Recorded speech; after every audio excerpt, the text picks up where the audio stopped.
peered down over her glasses, a faint smirk tugging at her lips. "Mr. David Miller," she started, voice dripping with condescension, "you've chosen to represent yourself. Grand theft auto and resisting arrest are serious charges. Are you absolutely sure you don't want a real attorney? This isn't a game, young man." David, an 18-year-old kid who looked more like a lost teenager than a criminal, adjusted his ill-fitting suit, hand-me-down from his older brother, and stood up, hands trembling ever so slightly. He looked nervous, out of place, but when he spoke, his voice was steady.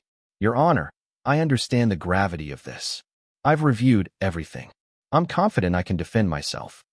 The judge raised an eyebrow, unimpressed. "Confidence is one thing, Mr. Miller. Competence is another. Let's see how far your self-taught skills get you." The prosecutor, Mr. Grayson, a sharp-suited veteran with a tongue to match, stood up. "Your Honor, the state is ready. Overwhelming evidence. Eyewitnesses, testimony, video footage. This should be open and shut." David's heart pounded, but his face remained calm. He had spent weeks digging into every detail, every legal precedent, every loophole, because this wasn't just about him. The arresting officer, a burly man with no patience for nonsense. Daniels recounted the night. A stolen black sedan, David caught trying to hotwire it, fleeing on foot, and then apprehended. David listened, eyes narrowing, scribbling notes. When it was his turn, David stood, nervous replaced by sharp focus. "Officer Daniels," he said, calm and deliberate. "You said you saw me trying to hotwire the car. Can you describe exactly what you saw?" Daniels hesitated. "I saw you leaning into the driver's side window, holding a tool, fumbling with wires." David nodded slowly. "And how far away were you?" "About 20 feet. David let that hang. 20 feet, in the dark, through a closed window. "And you're certain you saw me fumbling with wires?" Daniels shifted uncomfortably. "Yes." David turned to the judge. "May I approach?" She nodded, intrigued. David handed Daniels a photo of the car's interior. "Officer, can you point out where these wires are?" Daniels frowned. "Inside the dashboard." David faced the jury. "The wires are inside the dashboard, not visible from outside." So, questioning Daniels about whether he identified himself before chasing David, Daniels admitted he wasn't sure. "No further questions," David said. The cracks in the prosecution's case were starting to show. Next up was Mrs. Thompson, the car's owner, clearly upset. She said she parked her car that night. Next morning it was gone. Reported stolen. David's cross-exam was gentle but firm. "Did you see anyone take it?" "No, I was asleep." "Any damage when police found it?" "No." David looked at the jury. "So the car was stolen, without forced entry. How do you think the thief got in?" Mrs. Thompson shrugged. "Maybe someone had a key?" David turned to her. "How many have access to your keys?" "Just me and my husband." David called Mr. Thompson, her husband, to the stand. The prosecutor objected, but the judge allowed it. Mr. Thompson, nervous, admitted he lent the car to their nephew, Alex, for a date. David faced the jury again. "So the car wasn't stolen, it was borrowed. Yet, they're trying to convict me based on a false premise." Detective Harris, the lead investigator, was next, showing grainy security footage of a figure entering the car. David anticipated this. It was their strongest evidence. Cross-examining. David pointed out the footage showed no clear face, only a silhouette matching his build and clothing. "So, it doesn't conclusively identify me?" "That's correct," Harris admitted reluctantly. David handed over a still image, asking Harris to point out the face. Harris shook his head. David turned to the jury. "So this key evidence doesn't definitively show it was me. Could it have been someone else?" The prosecutor objected again, accusing David of speculation, but the judge overruled. David asked Harris if they investigated other leads, like the nephew Alex, but Harris admitted they did not. David nodded. "Thank you." The jury exchanged glances. The prosecution's case was falling apart piece by piece. Then the judge leaned in, skeptical but intrigued, addressing David directly.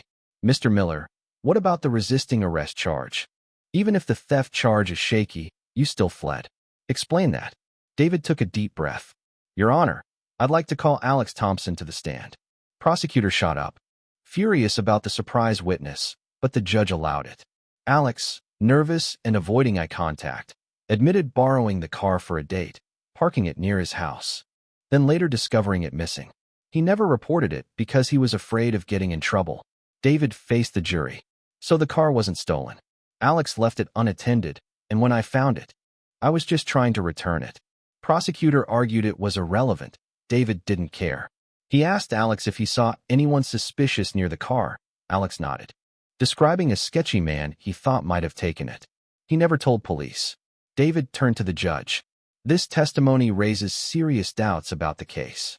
The courtroom murmured in agreement. Asked the prosecutor if there was any more evidence. The prosecution rested but insisted David's actions warranted conviction. David asked to testify himself. The judge agreed. He stood, calm and confident. I never intended to break the law that night. I saw a car left open with keys inside. I thought someone abandoned it, so I checked. Then someone shouted behind me. A man not in uniform, no badge. I thought I was being robbed. So I ran. I didn't know he was an officer until he caught me and handcuffed me. The jury leaned in. I was scared and confused. I didn't steal anything. I was trying to do the right thing. So I studied the law, prepared my defense, not just for me, but for anyone wrongfully accused by a system that often gets it wrong. His voice gained strength, passion clear. This case isn't just about me. It's about accountability. Making justice work for everyone, not just those with power. The courtroom was silent. Even the judge seemed moved. The prosecutor tried to trip him up. You knew you were avoiding arrest, right? No, sir. I had no idea I was doing anything wrong. If the officer had identified himself, none of this would have happened. The prosecutor sat down, defeated. The judge turned to the jury. We find the defendant not guilty. On resisting arrest, not guilty. The courtroom erupted. Cheers, gasps, disbelief. David held back tears, barely believing it himself. The judge banged her gavel. Calling order. Mr. Miller, you're acquitted of all charges. You're free to go. David stood, legs trembling but proud. As he turned to leave, the judge stopped him. What you did today was remarkable. You've not only defended yourself, but exposed flaws in our system. Consider a career in law. We need more like you. David smiled. Thank you, Your Honor. I'll think about it. Outside, reporters swarmed, but David kept walking. Alex caught up, sheepish. I'm sorry for dragging you into this. David shook his head. Not your fault. The system failed us both. But maybe now things can change. Alex hesitated. So what's next? David looked up at the sky, purpose filling him. Law school. If I could do this without a degree, imagine what I could do with one. Alex grinned. You're going to change the world. David laughed, genuine and hopeful. Maybe. But for now, I'm just glad it's over. Walking away, David felt something new, empowerment. He'd faced the system head-on and won. More than that, he proved that knowledge, determination, and standing up for what's right can make a difference. And for him, this was only the beginning. So what do you think on Min True Vayu? Did the system fail or work? How often do you think people get caught up like David? And what should change? Share your thoughts below. Let's get the conversation going about fairness, truth, and what justice really means in America today.